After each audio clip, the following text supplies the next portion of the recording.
پاکستان ایک قابل تجدید مستقبل کی طرف تیزی سے بڑھ رہا ہے، لیکن اچانک پالیسی میں تبدیلی اسے سست کر سکتی ہے۔ 2024 میں پاکستان درآمد شدہ سولر پینلز پر ٹیکس معاف تھا، جس سے ہزاروں خاندانوں اور کاروباری اداروں کو سبز ہونے میں مدد ملی۔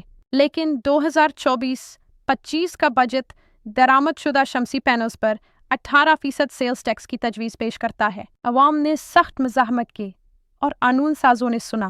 دونوں قومی اسمبلی اور سینٹ فنانس کمیٹیوں نے ٹیکس کو مسترد کر دیا، معیشتی استطاعت اور موسمیاتی اہداف کا تحفظ کرتے ہوئے۔ تاہم حکومت نے اب 2025 کے بجٹ میں ٹیکس کو دوبارہ زندہ کیا ہے، اس بار 10% پر، اور ایک بار پھر یہ تشویش کا سبب بن رہا ہے۔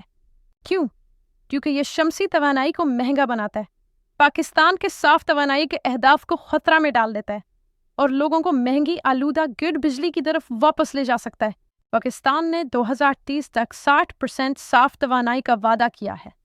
یہ وعدہ قابل رسائی سستی سورج کی توانائی پر منحصر ہے، نئے رکاوٹوں پر نہیں۔ ایکرونیم: ہوشیار پالیسی کی ضرورت ہے، مرحلہ وار ٹیکسز، مقامی مراعات اور مضبوط معیارات، رکاوٹیں نہیں۔ بالآخر 18% سے 10% کا کمی بہتری ہے، لیکن یہ جیت نہیں ہے، کیونکہ شمسی توانائی کوئی عیاشی نہیں ہونی چاہیے۔ یہ ایک زندگی کی لائن ہے اور پاکستان کے صاف توانائی کے مستقبل کا دل۔